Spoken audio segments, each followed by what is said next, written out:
year or each category, they have their own study. They have the way how we're going to deliver this information for them, how we will let them like this stuff or the things, how they're going to study it. This is the most important thing for us. Yes. Let me also add something is very important that from the beginning of the last year, Ministry of Antiquities and Ministry of Education, so we is now cooperating to also modify the curriculum for the children. So now we have some experts from Ministry of Antiquities working now with the Ministry of Education on the curriculum for the children to also to modify some information, because you know we have some information in the books here is need to be modified, need to be also cleared from some people, some experts. So it's already started from the last year and it's continued, and we have some also more than one expert is working now on this project with Ministry of Education. Also, I would like to clarify something here. We're also playing something here. It's different from the Educational Museum.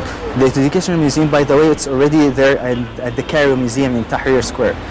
Here in the museum, we're going to play a very good idea with the community around the museum.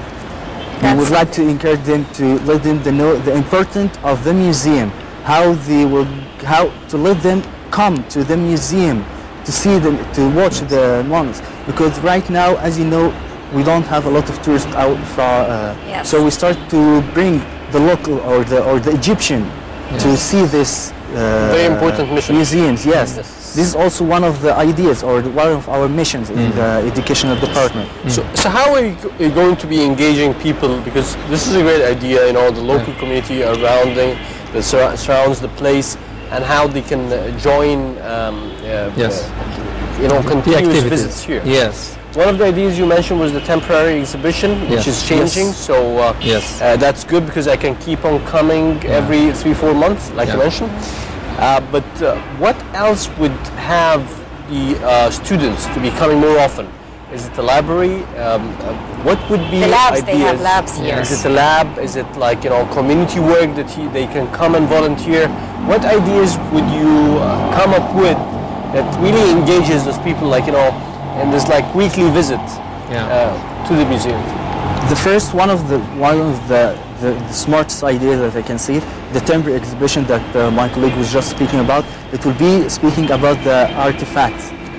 Here beside us we have a lot of workers who make potteries, they make glasses, they make all these things. That's why we started the first thing, or the first exhibition would be about these people. About the crafts, yes. About the crafts in Egypt, from the prehistory till the modern era. So, and also we're going to bring them with their stuff to make it here in front of the people.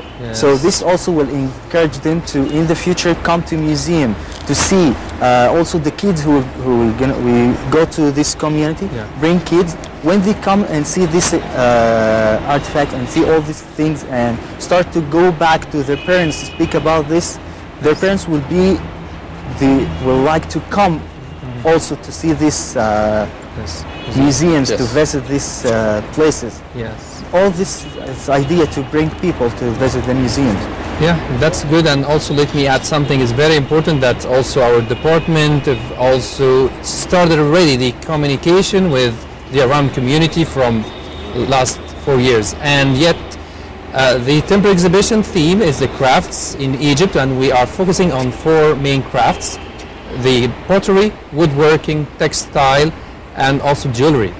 So we already offered for some of the also craftsmen here in the area to exhibit their also products, also in cooperation with the museum, as a part of the exhibition, as a part of the activities, and also to show the people, because we will talk about these crafts from the old time till nowadays, so the people can come and visit, and after finishing the visit they will also go outside the exhibition and see the products like also coming out nowadays. So this is something we connect the old with the new in this exhibition. Yes, okay.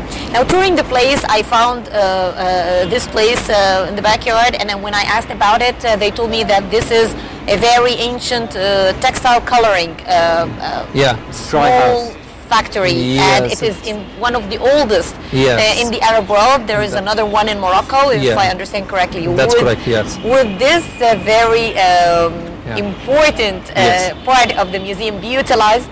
That's correct, yes. This part is we call this the dye house. Its place is used in the Islamic period, yes, to also to dye the clothes. And we have a project now, we are discussing the project to show the people by sound and light in the evening. And you can see on the front of this area we have the Greco-Roman theater area, which is host around 200 to 300 people in the same time. We were gonna to think about the 3D also exhibition for the people to show them how this dye house was working in the ancient times. It was discovered by coincidence, yes. while digging. This while digging, it's back, let me tell you that this is back to the 1930s. It was also discovered by the French. And after a while, when we came for the first time in this site, in 2004, we start to make the excavation around this dye house, and we found magnificent objects. We found a lot of amulets, a lot of also some of the lintels back to some of the old pharaonic buildings with, for example, we have one of them was the cartouche of Ramesses II, and also we found remains of some houses because this area was inhabited by the people in the Islamic period because this is the first capital of Egypt. Of course. It is the first thought, yeah.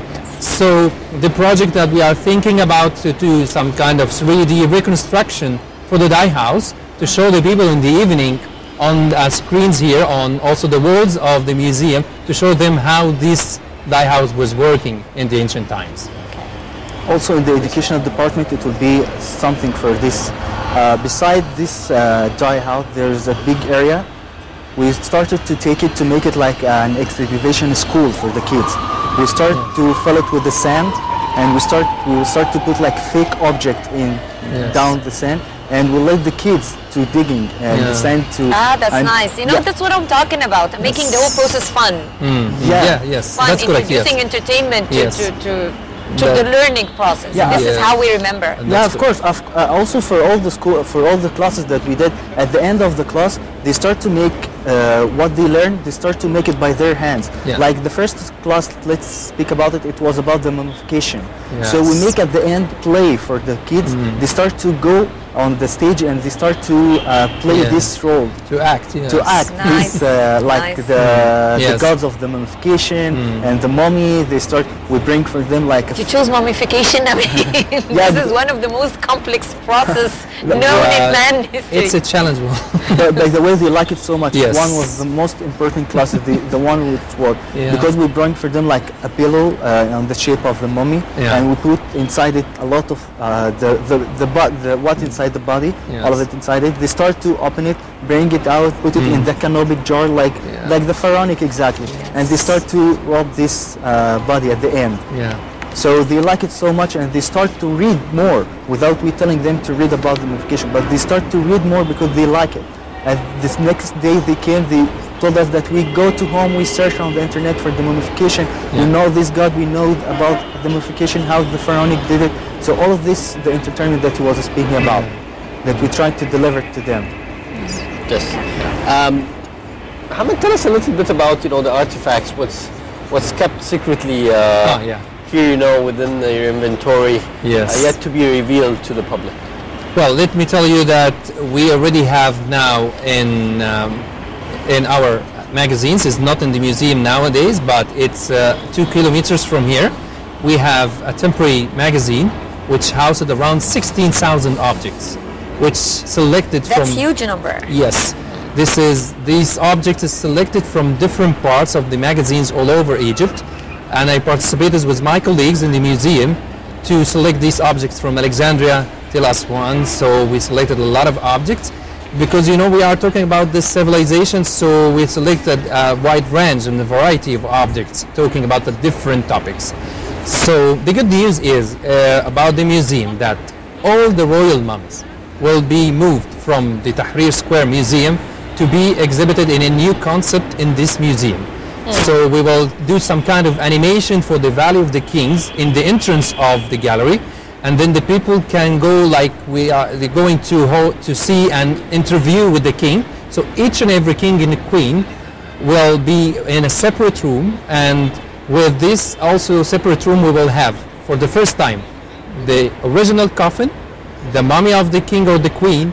We will have the original accessories of the king and the queen, and also if it's also available, we will have some kind of inscription or a statue for the king or the queen. So we have around 22 mummies in this room, and so like an interview that you are execute the king to go inside and meet the king. So this is the good news about the museum, or about what the most important thing about the museum will be exhibited. So this is very important. Interesting. Yes. Okay. Well, unfortunately, our time is up, but definitely for myself, I enjoyed very much talking to you. As I mentioned earlier, I can't wait for this place to open, and I believe that this would mark a new beginning, because I believe that so many Egyptian families from various social categories will be here teaching, bringing their kids for them to learn about our heritage. But for now, I'd like to thank you, Mr. Mohamed Mokhtar, Temporary Exhibition Coordinator in the National Museum of Egyptian Civilization, NMEC, and also to you, Bassem Raouf, Curator at NMEC. Thank you very much for being with us. Thank you very much. Yes, thank you. Thank you for joining us. Let's move now to a short break and returning back with more.